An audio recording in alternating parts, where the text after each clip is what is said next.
Jax's revenge domain. I knew something was wrong when Jerry from HR knocked on my office door and said, "Hey, Rod, you forgot to sign the new safety protocol." I never forget paperwork. That's why Apex Manufacturing's production lines had run at 99.7% uptime since I rebuilt the control systems from scratch instead of breaking down every other Tuesday like they did before I got my hands on them. My name is Rodney Castellano. I'm 48 years old and I've been keeping this place running for 22 years still. I signed the paper, handed it back, and went right back to monitoring the SCADA network for the $85 million Titan Industries acquisition. The deal they kept announcing at every company meeting like it was Christmas morning. But nobody actually understood how the systems would integrate. They just knew it meant bigger bonuses for management and probably pink slips for half the floor workers. 22 years. That's how long I'd been at Apex Manufacturing, not in the spotlight, not getting credit in the quarterly reports. I was the guy who crawled under conveyor belts at 2 a.m. when sensor arrays failed. Who rebuilt PLC logic when production lines seized up. Who kept ancient systems talking to modern equipment with custom interface modules I welded together in my garage workshop on weekends. You know, the boring stuff, the critical stuff, the stuff they don't notice until it breaks and costs them $50,000 an hour in downtime. That morning, I had 3 monitors showing system diagnostics, a half-empty coffee mug going cold, and a maintenance log that said, "Check backup power coupling."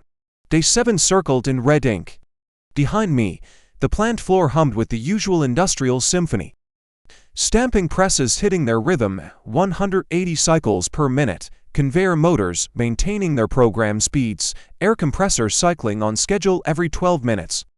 And buried in all that mechanical noise was the steady electronic heartbeat of the control systems I'd spent 2 decades fine-tuning in the middle of monitoring everything. I sat alone in my corner reviewing the integration protocols for Titan's legacy equipment. My clearance authorization sat right there in the federal documentation. Senior Systems Liaison, Neutral Witness Integration Specialist.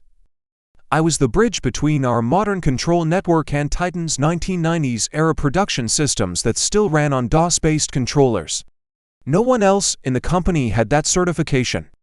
The training alone took 18 months and cost the company $40,000. You had to understand both the old stuff and the new stuff, plus federal safety regulations that most people couldn't even pronounce correctly. They gave me the responsibility, then forgot I had it. I didn't mind being invisible. There's peace in it.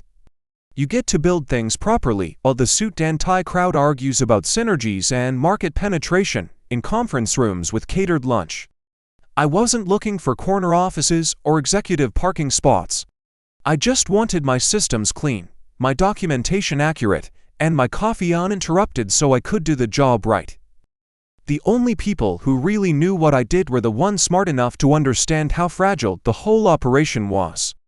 Gary Stone at Titan Industries, who'd been running manufacturing systems since before Windows existed.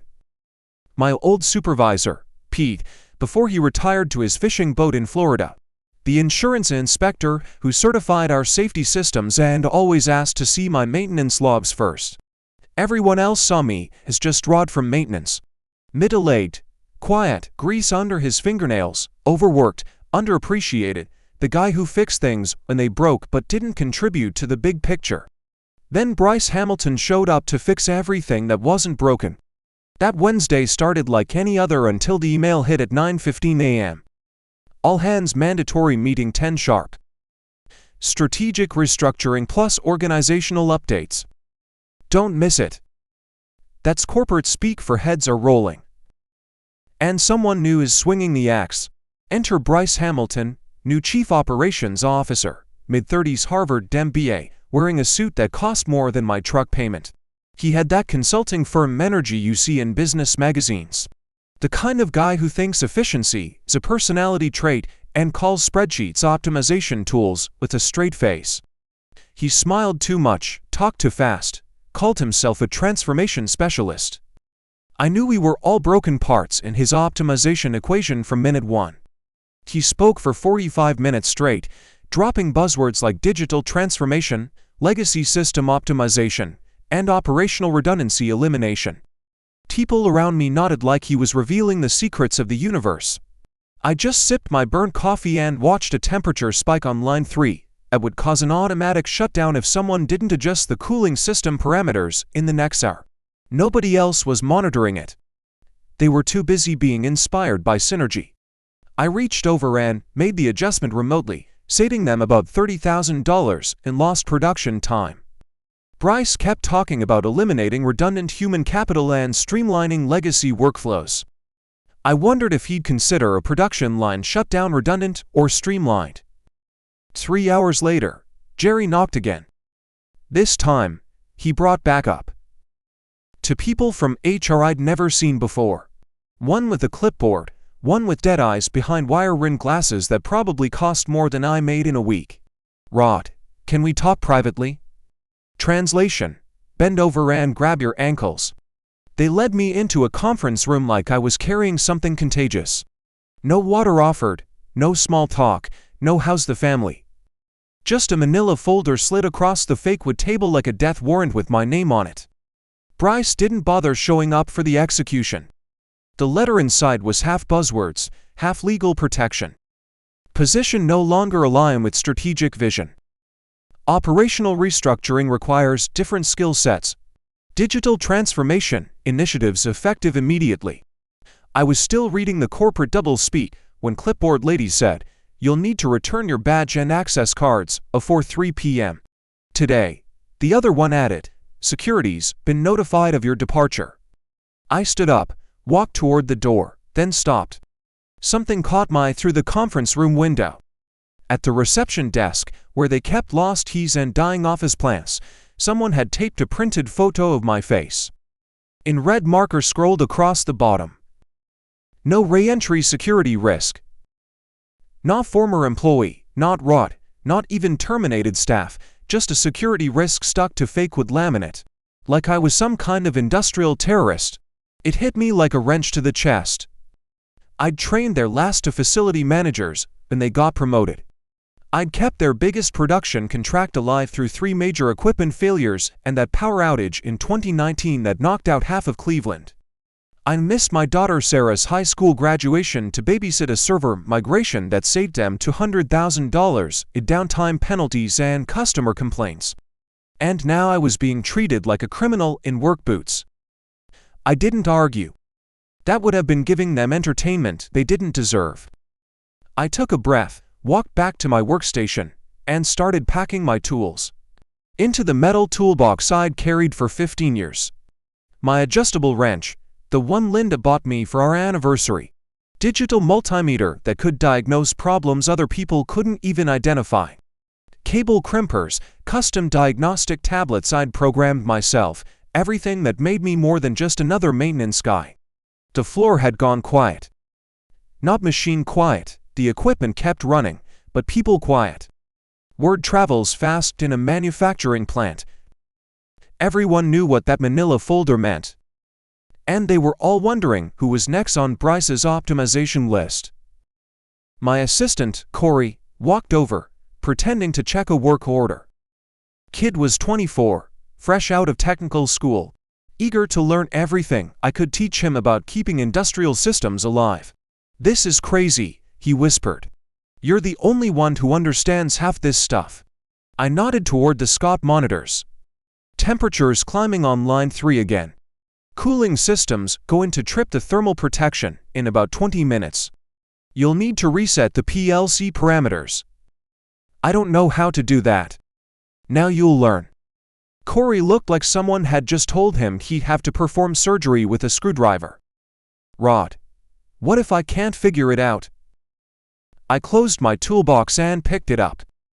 40 pounds of equipment that had solved 1,000 problems over the years.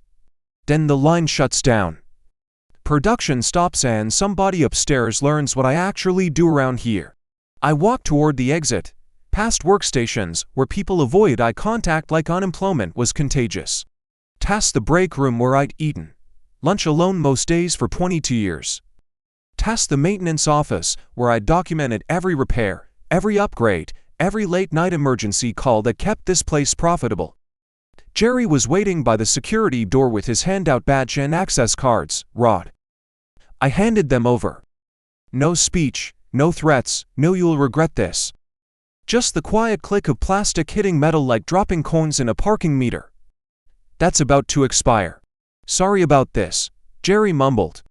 He'd been doing HR for 8 years, long enough to know when management was making a mistake they'd pay for later.